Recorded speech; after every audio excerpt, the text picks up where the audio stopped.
প্রিয় ছাত্রছাত্রী, আমরা নবম শ্রেণীর কোষে দেখি একের যে অঙ্কগুলো রয়েছে সেটা আজকে আমরা দেখব। তো প্রথম অঙ্কটা কি রয়েছে?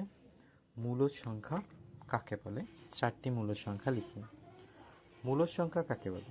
চারটি মূলদ সংখ্যা লিখি। যে সকল সংখ্যাকে আমরা পি বাই কিউ আকারে প্রকাশ করতে পারবো আর কি, যে সমস্ত সংখ্যাকে পি বাই কিউ আকারে প্রকাশ করা যায়, যেখানে পি এবং কিউ একটা পূর্ণ সংখ্যা হবে এবং কিউ নট ইকুয়াল টু 0, তাদের মূলদ সংখ্যা বলবে। যেমন 1/2 ভগ্নাংশ আকারে প্রকাশ করতে পারছি, 2/3, 5কে আমরা ভগ্নাংশ আকারে প্রকাশ করতে পারি, নিচে 1 দিতে পারি, 8কেও করতে পারি ইত্যাদি।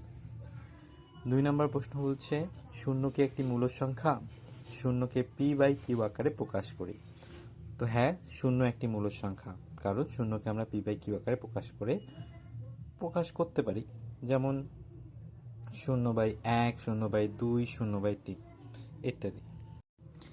তো তিনের প্রশ্নটা বলছে নিচের মূলদ সংখ্যাগুলিকে সংখ্যা রেখার সাহায্যে স্থাপন করি। দেখো আমি এখানে সংখ্যা রেখার সাহায্যে স্থাপন করছি, যেটা রয়েছে 7, আর 7-এর সামনে কিছু নাই, মানে আমরা এখানে প্লাস ধরে নিতে পারি। এখানে 0, এইদিকে +1, +2, +3, আবার এইদিকে -1, -2, -3। তো এখানে 7 কোথায় রয়েছে? এইদিকে। তো এই যে আমি 7কে মার্ক করছি। তো এটা আমরা সংখ্যা রেখার সাহায্যে প্রকাশ করলাম।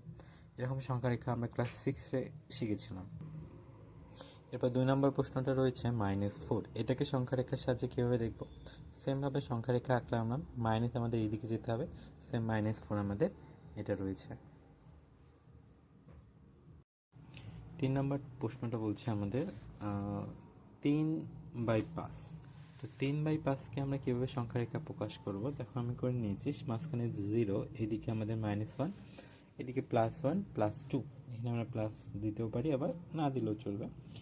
তো আমি দিয়ে দিলাম +1 এবং +2। তো এই 0 থেকে 1-এর মাঝখানে আমাদের তো 5-এর 3 বলছে। তো আমরা এইভাবে বলতে পারি বা লিখতে পারি যে 5-এর 1 5 ভাগের 1 ভাগ হতে পারে, সেমভাবে 5 ভাগের 2 ভাগ হতে পারে। আমি এখানে লিখে নিয়েছিলাম 2 ভাগ হতে পারে, 5 ভাগের 3 ভাগ হতে পারে, আবার 5 ভাগের 4 ভাগ, তারপর 5 ভাগের 5 ভাগ। যখন 5 ভাগের 5 ভাগ আসবে, তো কেটে গেলে 1 আসবে আমাদের এখানে, 1 +1। তো এখানে আমাদের বলছে 5 ভাগের 3 ভাগ, মানে 3/5। তো আমাদের এটা হবে তখন সঠিক উত্তর। পরের প্রশ্ন রয়েছে 9/2, যার একদিকে আমরা মাইনাস, একদিকে প্লাস। তো 9/2কে যদি আমি ভাগ করি, মানে 2 দিয়ে 9কে, কত আসে আমাদের? 4 দুগুণ 8, এখানে আসবে 1.0, 5 দুগুণ 10, তো আসবে 4/5। তো আমাদের 4 পর্যন্ত আসতে হবে, তারপর 4/5। তো আমি এখানে মাঝখানে আমাদের আসবে 4/5, 4 to 5।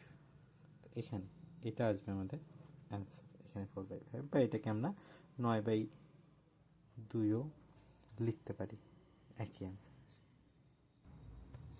তারপরের অঙ্কটা বলছে আমাদের 2/9, যেটাকে আমাদের সংখ্যা রেখায় প্রকাশ করবো। তো এইদিকে আমরা 0 রেখেছি, তারপরে দেখ 9-এর 1, 9-এর 2, 9-এর 3, 9-এর 4, 9-এর 5, 9-এর 6, এভাবে 9-এর 8, আবার 9-এর 9 যখন হবে এরকম আসবে আমাদের 9, উপরেও 9, নিচেও 9, যখন কাটাকাটি যাবে তখন আসবে 1 আমাদের। সেমভাবে এখানে 9-এর 9 আমরা এখানে 1 লিখে নিচ্ছি। তো 0 থেকে 1-এর মাঝখানে আমাদের 9টা ভাগ রয়েছে, যা তো আমাদের এখানে সঠিক উত্তর কোনটা হবে? এইটা, এই জায়গাটায় আসবে আমাদের সংখ্যা রেখার সাহায্যে আমরা এইভাবে আমরা এটাকে স্থাপন করব বা দেখাবো। 4 নম্বর অঙ্কটা যেটা বলছে 11/5, এটাকে আমরা কি করব? এখানে 11/5 মানে কি?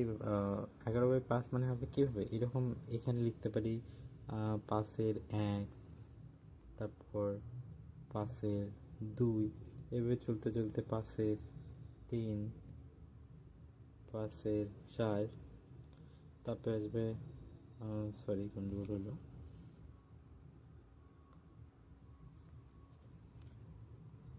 এটা 0, এটা -1, এটা -2, এটা 1,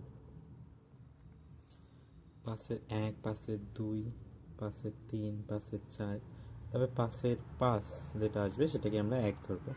তারপরে আবার 5-এর 6, 5-এর 7, 5-এর 8, 5-এর 9, তারপরে আসবে 5-এর 10, যেটা 5-এর 10, এটা 2, তারপর আসবে 5-এর 11, এইদিকে আমাদের 3 কলাম। তারপর আসবে 5-এর 12, 13, 14, তো 5-এর 15 আসবে আমার 3, তার মধ্যে হবে 5-এর 11 হবে আমাদের সঠিক উত্তর। এরপরের অঙ্কটা বলছে আমাদের -13/4।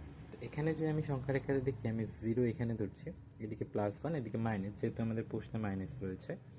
তো যে মাইনাস দেখি আমরা 4-এর 1, 4-এর 2, তারপর 4-এর 3, তারপর 4-এর 4, মানে এখানে 1 আসবে, 4 কেটে গিয়ে 1 আসে আমাদের, তো এখানে -1 যেহেতু মাইনাসের দিকে যাচ্ছে। তারপর আসবে 4-এর 5, 4-এর 6, 4-এর 7, 4-এর 8, 4-এর 8 মানে 2, 4-এর 9, 4-এর 10, 4-এর 11, 4-এর 12, 4-এর 12 মানে 3। তারপরে সেমভাবে এভাবে আসবে। আমাদের বলছে 4-এর 13, তাহলে আমাদের সঠিক উত্তর হবে এটা। তো আমরা যখন অঙ্ক করব পরীক্ষার খাতায়, তো আমাদের এতগুলো তোলার কোনো দরকারই হবে না। আমরা বাস এখান থেকে 3 আর 4-এর মাঝখানে যে সংখ্যাগুলো আসে সেগুলো আমরা তুলে কিন্তু অঙ্কটা দেখাই দিতে পারি। বাকি এত কিছু আমাদের তোলার দরকার নেই। আমি এটা বোঝানোর জন্য পুরো লাইনগুলো দেখালাম যে এখানে 4-এর 10 কীভাবে আসে, 4-এর 11 বা 4-এর 13 কীভাবে আসলো।